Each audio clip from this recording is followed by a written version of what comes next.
ኢራን የኢራኑ ፕሬዝዳንት ማሱድ ፔዜሽኪያን ለጦርነቱ መቆሚያ 3 ቅድመ ሁኔታዎችን አቀረቡ ተባለ።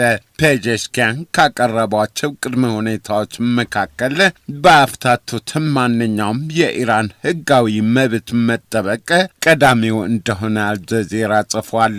ኢራን በ13ቱ ቀናት የአሜሪካና የእስራኤል ጣምራ ድብደባ ለደረሰባት ውድመትና እልቂት የጦር ካሳ ማግኘት ሌላኛው ነው ተብሏል። ሶስተኛው የጦርነት ማስቆሚያ ኢራን ለወደፊቱ በማንኛውም ሁኔታ የወረራ ሰለባ እንዳትሆን ዋስትና ስታገኝ ብቻ እንደሆነ ፔዜሽኪያን መናገራቸው ተጠቅሰዋል። አሜሪካና እስራኤል በጣምራ በኢራን ላይ የጦር ድብደባ ሲፈጽሙ ኢራን ማጸፋዋን አላቆመችም። የኢራኑ ፕሬዝዳንት ባቀረቡት የጦርነት ማስቆሚያ ቅድመ ሁኔታ ጉዳይ ከአሜሪካና ከእስራኤል በኩል የተሰማ አስተያየት የለም። ጦርነቱ ከዕለት ወደ ዕለት የጥፋት አድማሱ እየሰፋ መምጣቱ ይነገራል።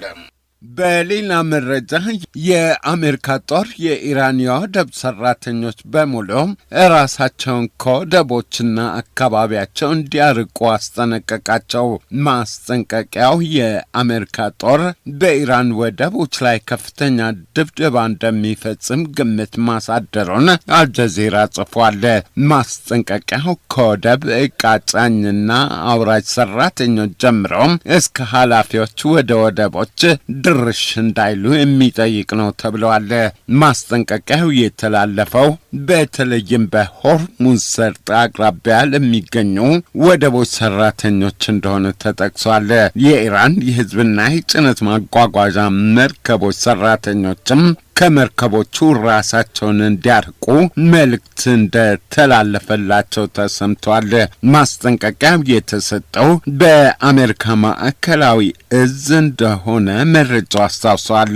በቀጠናው በነዳጅ ማጓጓዣ መርከቦችና በነዳጅ ማምረቻ ተቋማት ላይ የሚፈጸም ጥቃት እየተባባሰ ነው ተብሏል።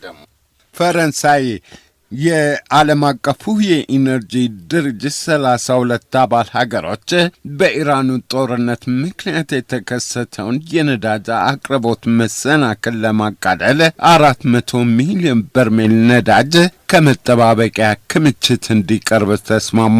ከመጠባበቂያ ክምችቱ እንዲለቀቅ የተወሰነ የነዳጅ መጠን የዓለማችን ሀገሮች የ4 ቀናት መጠቀሚያ እንደሚሸፍን ቢቢሲ ጽፏል። በኢራኑ ጦርነት ምክንያት በሆርሙዝ ሰርጥ ባጋጠመ እክል ምክንያት አቅርቦቱ የተሰናከለ ነው ተብሏል። ከዓለም አቀፉ መጠባበቂያ እንዲቀርብ የተወሰነው ነዳጅ የምንጊዜውም ከፍተኛ እንደሆነ ተጠቅሷል። የአቅርቦት ውሳኔ የተላለፈው በሆርሙዝ ሰርጥ ከ5 ያላነሱ የጭነት ማጓጓዣ መርከቦች ምንነታቸው በውል ባልተጠቀሰ ተተኳሾች ጉዳት ከደረሰባቸው በኋላ ነው። ቀደም ሲል የአሜሪካ ጦር ማዕከላዊ እዝ በሆርሙዝ ሰርጥ ፈንጂ ቀባሪዎች ናቸው የተባሉ 16 የኢራን መርከቦችን አውድሜያለሁ ማለቱን መረጃው አስታውሷል።